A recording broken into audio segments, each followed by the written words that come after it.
Hello, and welcome to Greet the Week. I am Mona Duncan, and today we're going to be looking at our perceived world and our quality world pictures. So bring the screen up so I can share with you, and we'll begin to look at that. Our perceived world and our quality world pictures. So our perceived world, we have this vast universe in which we live, and we exist mainly as we perceive it to be. I mean, it's here, it's available to us, but it has a whole lot to do with our perception of it. Maybe the weather, we could see it as being comfortable, whereas someone else could see it as being hot or cold. So it's pretty much the way we perceive it. And so this information is taken into our brain, and through our senses and our perceptions, kind of formulates the pictures the way we see it. And our perception shifts and changes as we receive new information. And this is just a little example of that. Here's a flower that you see, and you see it with your eye. And as you see it with your eye, your brain begins to look and see it also. And so it forms the picture in your being. And it's not exactly like, at least it's a little smaller because and then in looking at our perceived world and Dr. Glasser's behavior chart, how that the blue over here, the dark blue, represents the real world, the real people, the real things, whether it's actual or existed at one time. And so this information comes into us through this screen right here that's gray. It's the sensory system, which it comes in through our senses that we have been gifted with, the gift of sight, hearing, smell, touch, and feel. Those are things that we are gifted with, and we may be overly aware of them or not. But as you notice here, some little blue streaks going, number 3, some little blue streaks that's going into this number 4. And you'll notice that this blue is much lighter than this blue over here, which is the real world, because our senses, we cannot take in all that's really out there. And so it's a lighter color.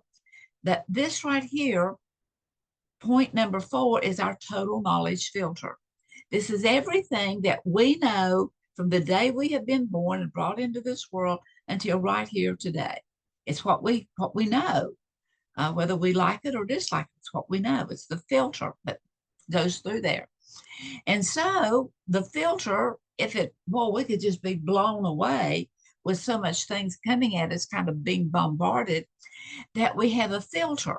And so the filter, there's right here, if you can see them with me, the number 5, which is our degree of the interest that we want to bring about, the degree. So over here's a little spiky, and over here's a little spiky. That means it's something we've seen, something we've heard, something we've smelled, but it has no interest to us. So we don't take it through the next filter, which is to see if we value it or not. And so then here's a bunch of little dotted ones, dot, dot, dot, dot, dot, dot, but they're not really connected together. It's another type of knowledge filter that is trying to go through to see if we value it. And if we don't value it, then it just falls off. We may make a note that someday I want to get that recipe. Someday I want to find out what you've been telling me about your vacation. Someday I want to do this, but not today.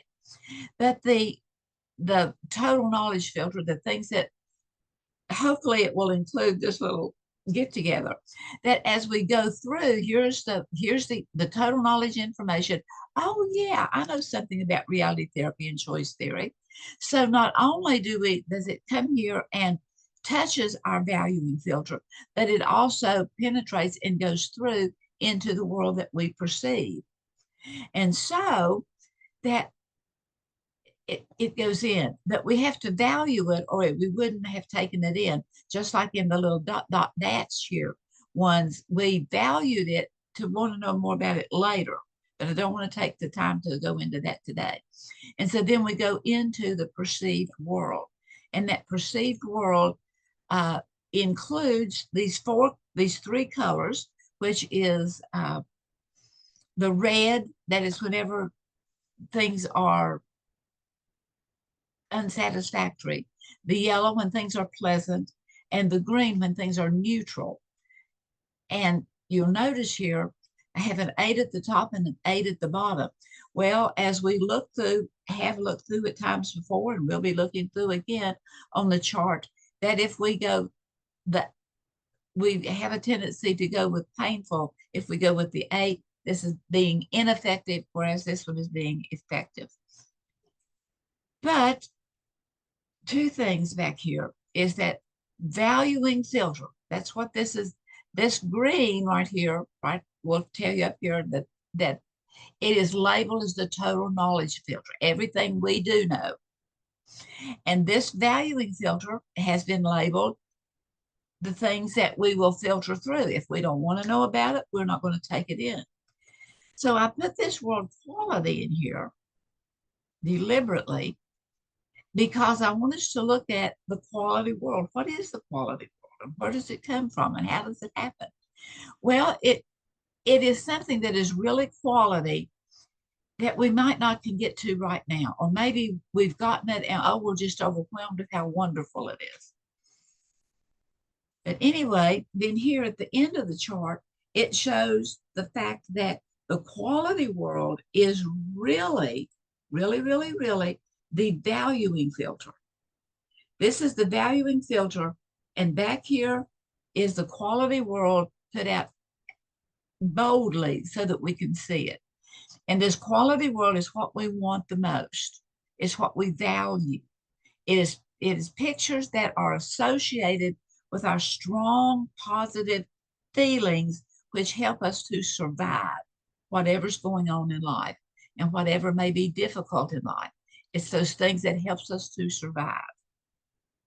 And so you'll notice here in the ending that where the quality world has more definition to it by the chart itself, I put the word value here because the quality world is also what we really, really value and what we want the most of. And so here are our colors. So what is blue represents the real world. What is yellow represents something that is pleasurable. What is red represents something that is painful. And what is green represents something that is neutral. And although we may sometimes focus so much on the pleasurable and or the painful that we fail to realize that we probably have much more neutral things going on in our life than we may be aware of. So we're going to look here at the real world. The real world represented here by the blue, which is people, places, and things. And then we have this little green dot, which represents all I know. Then we have this little yellow dot that represents what I want world. Now this green is you and I from the day we were born to today. And this yellow represents what we have wanted. And so we could put a bunch of little X's in here, a bunch of little notations in here of what I want, what I have, and what I want. But we also have a tendency to look at what I don't want. Now, this I really want, this I don't want. And sometimes that what I don't want barges into what I want. And so sometimes as that barging in comes out, I don't want that. I want this job, but I don't want those qualifiers. I want this, but that has something in it that makes me not want it. And so sometimes we then get a little upset, kind of be at war with. And then we also have that quality world that helps us to really see that in the midst of what I want, there are some things that I have that are really quality enough to make everything work out. So thoughts are pretty much the language of the brain.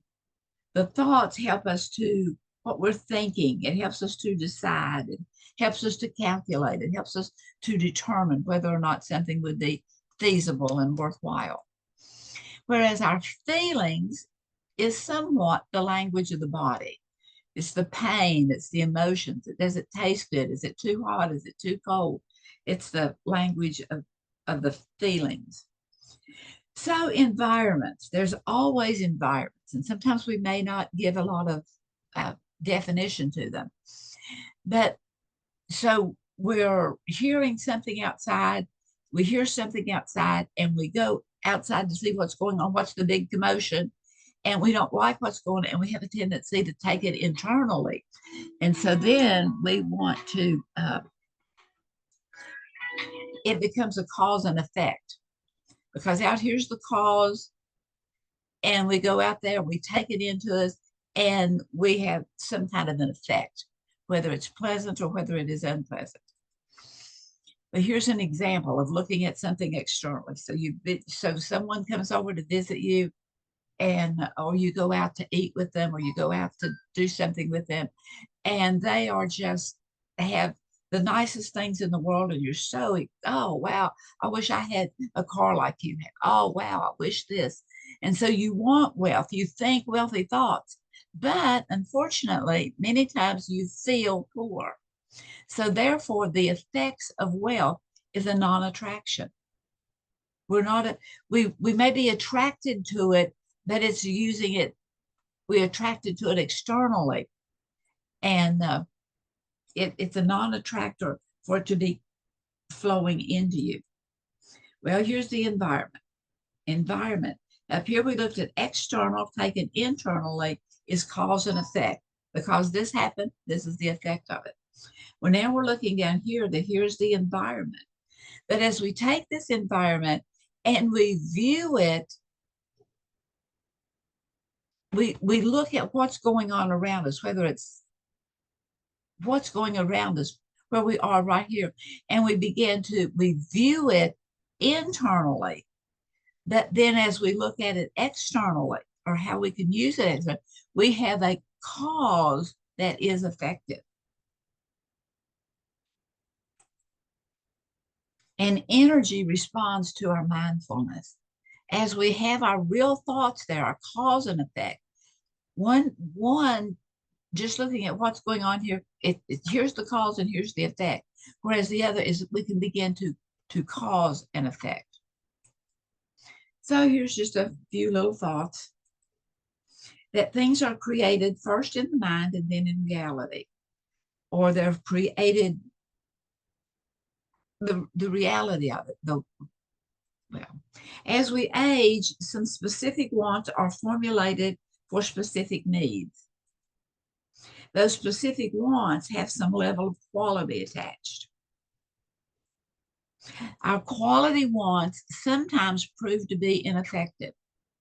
And so we have to look at going with desire versus the perception. We have seen it, or we're seeing it more clearly than what we had saw the first time. That made it ineffective. And then why amass these quality wants? Why do we keep getting all these wants and wants and wants and wants, and amassing and making the definitions for the wants that we want them to bring about? As we have faith in ourselves and faith in others, we can have some meaningful experiences rather than thinking it'll never happen to me, because it just may be. Be aware of that, what you look for. Behavior is an intentional choice, whether it's to disregard something or whether it is to regard. And anyway, it's realizing that as we look at what we are seeing and realize that it matters, but there are things that we can't see. So I had a real good quote from Rumi that I've